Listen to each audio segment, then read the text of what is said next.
Bonjour, bienvenue sur Cocotte TV pour une nouvelle vidéo de présentation. Aujourd'hui, un kit water cooling signé Aerocool. Ça faisait un petit moment qu'on n'avait pas eu de refroidissement Aerocool à la ferme. Il faut dire qu'il n'y avait pas de très grosses nouveautés depuis quelques temps non plus.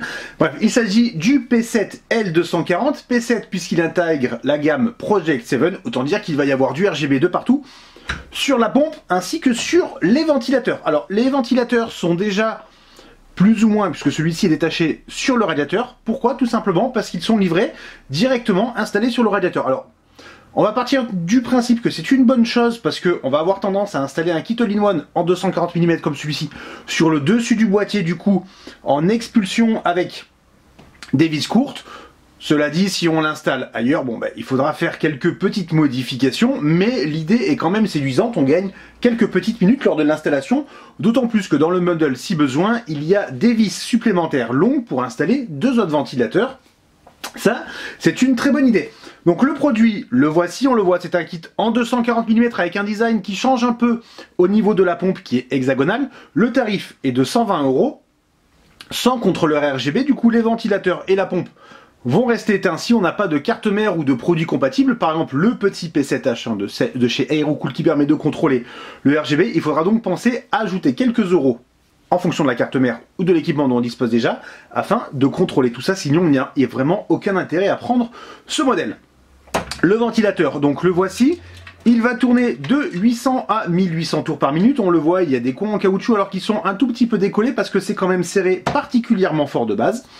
Et on le voit aussi, il y a énormément de câbles puisque nous avons le PWM, mais aussi le 12 volts RGB avec connecteur mâle et femelle, ce qui va permettre de chaîner l'ensemble et de limiter un peu la casse au niveau du câblage parce qu'il y a quand même pas mal de câbles du coup entre les ventilateurs et la pompe. Pompe qui s'alimente, pardon, non pas via SATA mais via une prise classique en PWM. Alors on n'a pas essayé de faire de régulation, on va le dire de suite, les tests ont été faits, donc du coup c'est pour ça qu'il y a le kit de fixation ici Intel qui est en gris, c'est un peu dommage, mais bon ça c'est un autre débat, et la base qui est un peu sale. Les tests ont été faits, on n'a pas fait de régulation tout simplement parce que la pompe est silencieuse.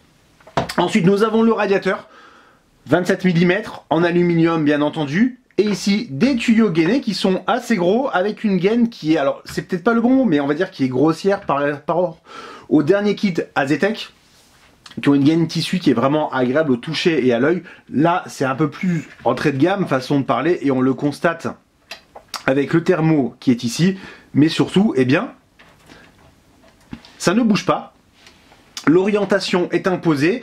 D'ailleurs, Aerocool fait très bien les choses au niveau du site internet, alors il faut quand même le vérifier avant de faire un achat. Le kit peut taper selon la carte mère sur la mémoire. Du coup il y a une petite liste de cartes mères qui ne sont pas compatibles. Alors la liste est vraiment petite, d'autant plus qu'on peut tourner si besoin le radiateur. Oui, mais le logo ne sera pas dans le bon sens. Alors ça c'est vrai et c'est faux. Pourquoi? Tout simplement parce qu'en fait ça se démonte. Si jamais on le perd, il y en a un deuxième. Alors ce sont les mêmes, hein. Si on regarde il n'y a pas de différence. Et ça permet d'accéder un fil port qui est ici, qui va permettre de re-remplir le réservoir. Il y a une petite pipette qui est fournie dans le bundle. Alors, il y a une pipette, il n'y a pas de colorant, il n'y a pas de liquide supplémentaire, mais l'intention est là, c'est plutôt bien caché, d'autant plus que le réservoir a l'air quand même relativement solide. Alors bien entendu, on ne l'a pas fait tomber pour voir ce que ça donnait, mais normalement, il ne devrait pas y avoir de problème particulier. Donc là, on voit bien la pompe à travers, réservoir transparent, quelques petites bulles d'air, c'est tout à fait normal. En dessous, nous avons une base en cuivre, donc qui est un tout petit peu sale, nous ne l'avons pas encore nettoyé correctement. Et le kit de fixation Intel qui est en gris, il en va de même pour le kit de fixation AMD qui sera en gris.